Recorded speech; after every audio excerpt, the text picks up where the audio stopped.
वो सब खत्म हो गए। गांधारी ने भगवान कन्हैया को ये श्राप दिया है, मुरली मनोहर तुमने बड़ा बुरा किया। जाओ, जिस तरीका से मैं अपने परिवार को निहार कर आज रो रही हूं, एक दिन तुम्हारा परिवार भी पूरा नष्ट हो जाएगा। तभी तो भगवान कन्हैया का परिवार यादव जितने भी बढ़े पटेरा घास से लड़ लड़ के मर गए, केवल एक बचे थे। भगवान कन्हैया के पुत्र हुए प्रद्युम्न, उनके पुत्र हुए अनिरुद्ध, अनिरुद्ध के हुए थे वज्रनाभ, उन्हीं वज्रनाभ की पूरी संतान है जितने भी यादव हैं, और सब लड़के मर गए थे गांधारी के श्राप की वजह से। आज भक्तजनों, भगवान मुरली मनोहर इधर तो द्वारका में है, और इधर क्या हुआ है, द्वापर जाने वाला था, कलयुग आने वाला था।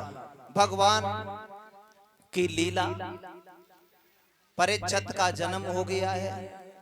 भगवान कन्हैया ने जाकर के पितामह भीष्म का अंतिम संस्कार किया है, और जब अंतिम संस्कार किया है उसके बाद पांडव आए हैं, अपने राज्य को चलाया कुछ समय तक। अब इधर कलयुग आने वाला है और द्वापर जाने वाला है, उस समय की बात है। ये समझ लीजिए आप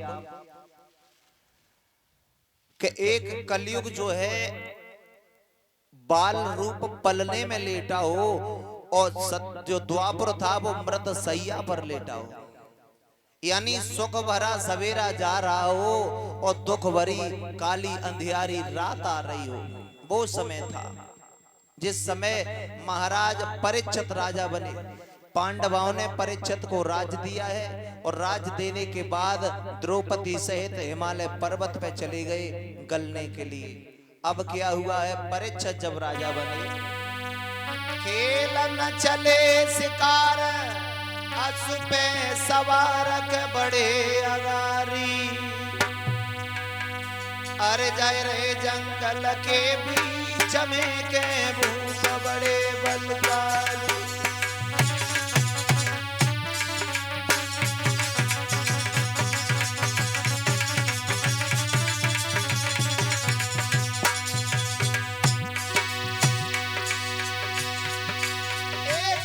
चले शिकार अश्व पे सवार बड़े अगारी,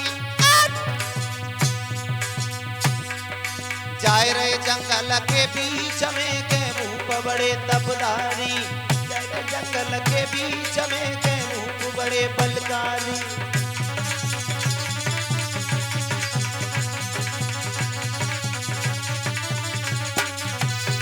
महाराज परीक्षित जंगल में शिकार खेलने के लिए चले हैं, और जिस समय शिकार को खेलने के लिए गए भक्तजनों, देखा है परीक्षित ने सामने से एक गाय चली आ रही है।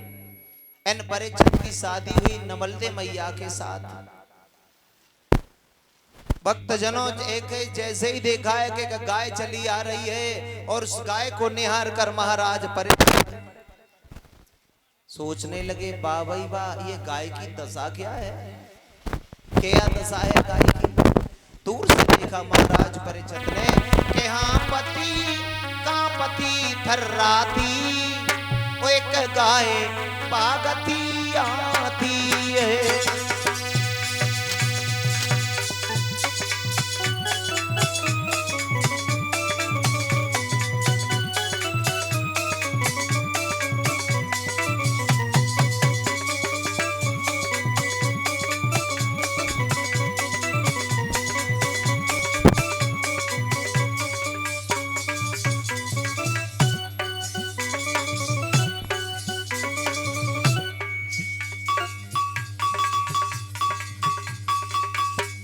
क्या देखा महाराज परीक्षित ने, एक गाय चली आ रही है।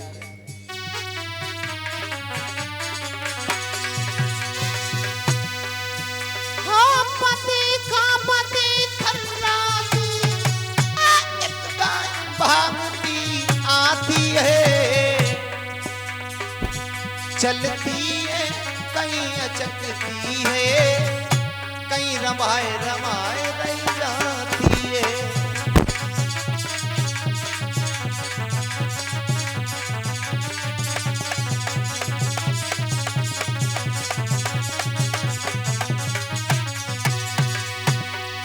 उसके पीछे से कबीर घबराया भागा आता है, जो कि गई कमर कछु नीचे को कछु कछ लंगाया आता है।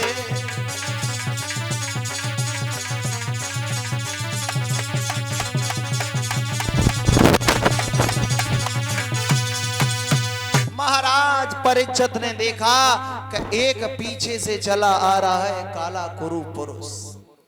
गाय की दशा को निहार कर परीक्षित रुक नहीं पाए, और जब परीक्षित रुका नहीं गया तो पास में जाकर पहुंच गए। कौन है आप? जब ये देखा है महाराज परीक्षित को गाय ने, तब वो गाय समझाती भाई बोली के कोई आज मेरी लाज बचाने आए, धर्म के नाम पे बलिदान चढ़ाने आए। कोई है? अरे कोई हो तो मेरी लाज को बचाने के लिए आ जाए, धर्म के नाम पर अपनी आन मान और मर्यादा को निभाने के लिए आ जाए। कोई है क्या? आज महाराज परीक्षित कहने लगे हुआ क्या है? तो भक्त जनों, गाय ने तो कुछ भी नहीं कहा, जो पीछे खड़े थे पहले ही बोल पड़े। सुनिए महाराज, आप ये सोच रहे हो कि ये साधारण गाय हैं, साधारण नहीं है। तो फिर कौन है? बोले इन्हें लोग पृथ्वी कहते हैं। अच्छी बात, पृथ्वी और आप कौन हो? बोले हमें लोग धर्म कहते हैं।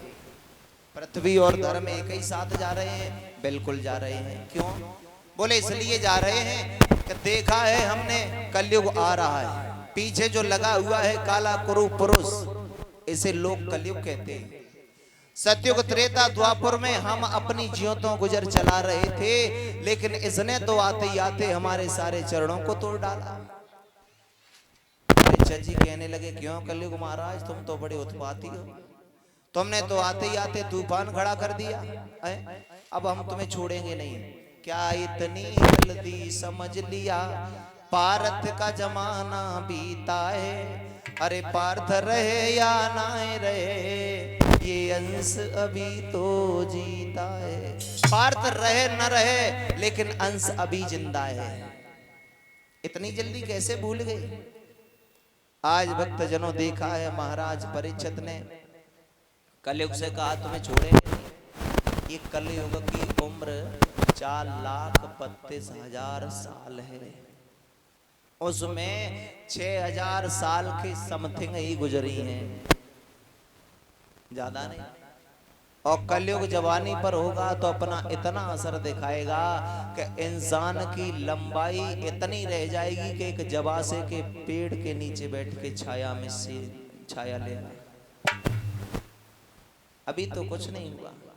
महाराज परीक्षित ने कहा कलयुग अब हम तुम्हें मारेंगे। कलयुग कहने लगा सुनिए महाराज मार दीजिए, लेकिन दो बात कहो। पहली बात यह है जिस तरीका से ब्रह्मा जी ने सतयुग त्रेता द्वापर को रचा है, मुझे भी रचा है। अगर आपने मुझे मार दिया तो इसमें ब्रह्मा जी का बड़ा अपमान है। मेरे 3 भाई अपना जीवन यापन करके चले गए, मेरी बारी है, मर्जी तुम्हारी है, गर्दन हमारी है, तलवार भी तुम्हारी है, अब रखो या मार दो। परीक्षित कहने लगे तो फिर बताइए। बोले दूसरी बात यह है कि मेरे अंदर वो गुण हैं जो सतयुग त्रेता द्वापर में नहीं थे। कौन से गुण हैं? बोले सुनिए, सतयुग त्रेता द्वापर में ये नियम था कि इस जन्म में करो अंगले में भरो। मेरे यहाँ ऐसा कुछ नहीं है, hand to hand cash payment. मैं किसी को इंतजार नहीं करवाता, तुरंत का तुरंत करता हूँ हिसाब। इस जन्म में करो, इसी जन्म में भरो, और उससे पहले सभ्य करो, बाद में मरो। मरने भी नहीं देता। देखा है कोई बुजुर्ग हो, 4 पाई गोड़ रहे हो तो फिर एक ही बात विचार आता है, वाह भाई वाह, ये कर्म भुगत रहे हैं, कर्मों का दंड यानी फल ले रहे हैं। स्वामी जी से निवेदन है जो प्रांगण में बैठे हुए हैं, इधर आ जाएं। आपके लिए पढ़ा इधर तक, आ जाओ। हाँ इधर भी तो देख लिया करो। आज भक्त जनों कलयुग कहने लगा महाराज के कलयुग केवल अरे नाम आधारा और सुमेरे सुमेरे नर उतरे पार।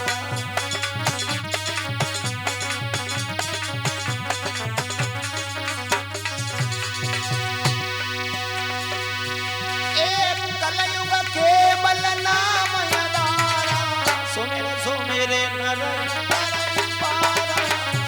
सुमेरे नर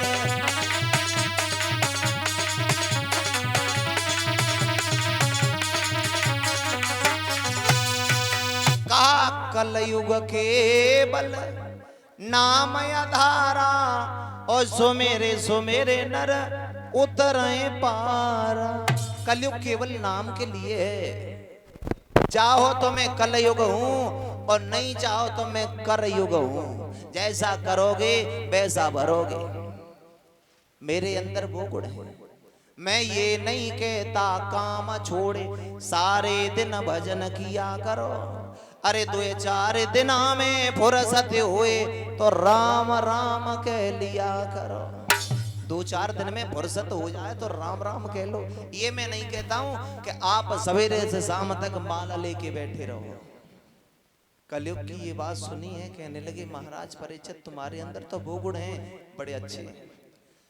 कलयुग कहने लगा तो फिर रहने के लिए जगह बताओ। बोले जाओ हम तुम्हें वो जगह बता रहे हैं कि जिस जगह जुआ